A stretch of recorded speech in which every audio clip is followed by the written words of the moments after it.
Olá, estamos na lição 7 do curso Inglês em 30 lições. Essa é a parte 5, o vídeo 5 da lição 7. Eu sei que eu estou me estendendo bastante, eu peço desculpas, mas se as coisas precisam de tempo para ser explicadas, esse tempo precisa ser tomado, não tem outro jeito. Coisas boas levam tempo. Good things take time. Se você acha que vai aprender inglês vendo um videozinho de 2, 3 minutos todos os dias, fique à vontade, né? Existem muitos desses vídeos aí. Eu acho engraçado que existem vídeos, né? Por exemplo, não fale I'm fine, porque os americanos não falam I'm fine, os ingleses não falam I'm fine. Mas você é inglês? Você é americano? E se você falar I'm fine, qual é o problema? Eles não vão entender? Que quer dizer eu estou bem? Se você está perdendo, você é um estudante inicial e está perdendo tempo com esse tipo de vídeo, antes de saber o nome das coisas, antes de saber montar corretamente uma frase, saber quando se usa bem o auxiliar e quando não se usa, ou simplesmente saber o nome das coisas, saber tapete, saber teto, diferença entre teto e telhado, chão, privada, papel higiênico. Se você está preocupado em falar algo que soe melhor do que I'm fine antes de saber essas coisas, você nunca vai aprender inglês. Nunca. Né?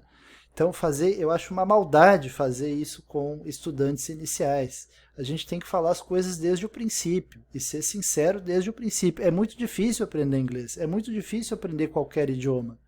E se você ficar dando voltas, né, com esse tipo de coisa é como você querer colocar uma cortina em uma casa que ainda nem tem janela.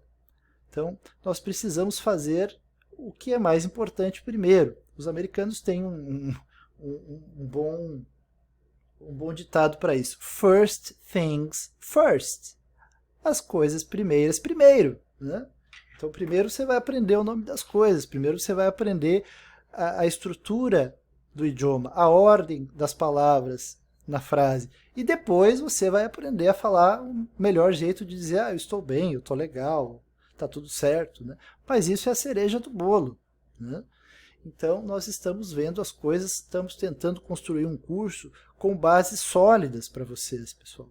Essa é a minha preocupação, certo? Eu não estou aqui fazendo uma superprodução e não estou cobrando nada.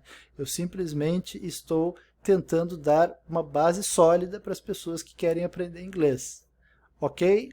Então, vamos continuar. Nós estávamos com dicas de pronúncia, né? Aquela história lá das colinhas das pronúncias. E aí nós vimos lá no dicionário, né? No vídeo passado, fomos lá no dicionário, vimos como escrever. Claro que você pode escrever de uma outra maneira, né? Eu escrevi assim, para mim, essa é a melhor maneira de ler isso aqui. Horse. Para mim, essa é a melhor maneira de ler isso aqui. Head, cabeça. Bom, tem alguns sons que são problemáticos em inglês. Né? Por exemplo, R. R em começo de palavra é diferente do português. Para mim, né, soa como se tivesse um W antes do nosso próprio R. Por exemplo, né, aqui a gente não pronuncia rich, a gente pronuncia rich. Rich. E esse CH também é como se tivesse um T, né, antes. Rich. Rich. Aqui a gente não pronuncia home, home. A gente pronuncia roam, roam. Aqui a gente não pronuncia reason, mas reason, reason. Então, eu não faço mais colinhas de W, né, de R, perdão, porque para mim já é natural, eu já naturalizei falar o R como rich, wrong, reason, Robert, né? Mas para alunos iniciais talvez fica a dica de colocar aí um WR quando a palavra começa com R na sua colinha. Aí você vai ler isso aqui assim. Rich. Vai ler isso aqui assim. Rome. Vai ler isso aqui assim. Reason. Né? Rico. Roma, cidade italiana. Né? E razão. Ok? Então, minha sugestão é representar o R na sua colinha como WR. E o R em outras partes da palavra geralmente é pronunciado, né, de maneiras parecidas com o nosso próprio R do português. Por exemplo, ó, carta, card, Ford, né, a marca Ford, Ford. Ok, é parecido. É claro que a pronúncia é um pouquinho diferente, né? Sendo em inglês, a gente pronuncia com a língua um pouquinho mais recolhida, né? A gente não fala assim, card, a gente fala card. Não é card, é card. Ford, é Ford. Parece que a língua recolhe um pouquinho mais nesse R americano. Mas não se preocupe, aos poucos os sons vão se naturalizando para vocês. Aqui temos uma diferença. Veja, essa palavra e essa palavra. Essa palavra aqui significa adivinhar, supor, achar. Tem uma marca famosa de roupa, né, que é um símbolo de interrogação, e a gente fala guess. Guess. Ah, guess, eu tenho uma camiseta da Guess. Guess significa adivinhar, supor, achar. Né? E a minha colinha para essa pronúncia seria assim, guess. Isso aqui, que significa gás, né, o estado da matéria, né, temos gás, líquido e sólido, o gás é assim. É a mesma coisa, se escreve assim também, sem acento, né, em inglês. Mas também pode ser abreviação de gasolina. Como é que você pronunciaria isso aqui? Será que também se pronuncia gas? Ou se pronuncia de outro jeito? Se pronuncia de outro jeito. E aí temos um som que em inglês é muito particular e que não existe em português. E aí vale a pena sim saber qual é esse símbolo no alfabeto fonético internacional.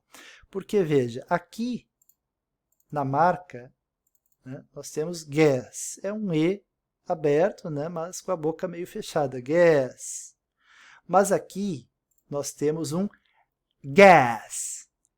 Gas. É como se você abrisse a boca para falar um A, mas você fala um E. Gas. Gas. E o som que indica isso, essa abertura da boca, como se você fosse falar um A, mas na verdade falando um E, gas, é esse símbolo aqui, ó. Esse símbolo aqui, do alfabeto fonético internacional. Então, eu sugiro que vocês adotem esse símbolo quando vocês forem fazer a sua colinha. Então, por exemplo, para pronunciar bem isso aqui, façam com esse símbolo aqui. É como se fosse um A e um E juntos, né? É como se fosse um A e um E junto. E aí sim você vai pronunciar gas. Ok? A mesma diferença está nas palavras aqui. Ó. Heckle, que é importunar, como, por exemplo, uma pessoa que interrompe uma performance. Né? O comediante está lá, o cara do stand-up está lá falando, e aí tem aquela pessoa que começa a falar toda hora, né? no público. Esse é um heckler, é um importunador. E depois nós temos a palavra hackle, que significa plumas ou pelos na região do pescoço de um animal, tipo uma penugem, assim, hackle. Veja, hackle, hackle. E o que nós já vimos também nesses exemplos que nós vimos de adjetivos, tinha uma frase com essas duas palavras aqui, né? Cama e mal, mal e ruim. Para cama, a pronúncia é bad. E quarto é bedroom, né? O room da cama, né? A peça da cama, bedroom. E mal ou ruim é bad. Bad é o mesmo som, o mesmo som de gas. Gas. Bad. É o mesmo som e é representado por esse símbolo aqui. Então, eu sugiro que vocês adotem esse símbolo também na colinha de vocês. Veja, pessoal, tudo isso são dicas. Vocês não precisam seguir todas as minhas dicas. Fiquem livres para adotar as dicas que vocês acham interessantes, as que vocês não acham, né? Geralmente assim, quando a gente está estudando uma coisa, a gente segue algumas coisas de um professor, segue outras coisas de outro professor, e a gente acaba encontrando o nosso próprio caminho de aprender melhor. Mas eu acho que essas dicas são boas, hein? Acho que vale a pena seguir. O Google também oferece um guia visual da pronúncia de algumas palavras. Tem um jeito lá que você coloca e aparece uma boquinha abrindo e fechando de acordo com a pronúncia e ajuda a visualizar a pronúncia. Também existem vídeos no YouTube que ajudam a pronunciar certas palavras. Então, existem vários materiais aí. O que eu estou fazendo nesse curso é condensar tudo em 30 lições. Então, você vai sair das 30 lições tendo visto tudo. Mas se você pode e quer e tem tempo de ver outros materiais, fique livre, né? Isso só agrega. Ok? Então vimos aí as nossas primeiras dicas de pronunciação, aprendemos a usar o dicionário, e infelizmente nós temos ainda infelizmente para vocês, porque vai ser mais tempo ainda que vocês vão gastar aí, nós temos os drills para resolver, e eu vou resolver eles no próximo vídeo. Temos mais um vídeo, portanto, então, da parte 7. Obrigado e perdão, desculpem pela demora dessa lição 7. But good things take time.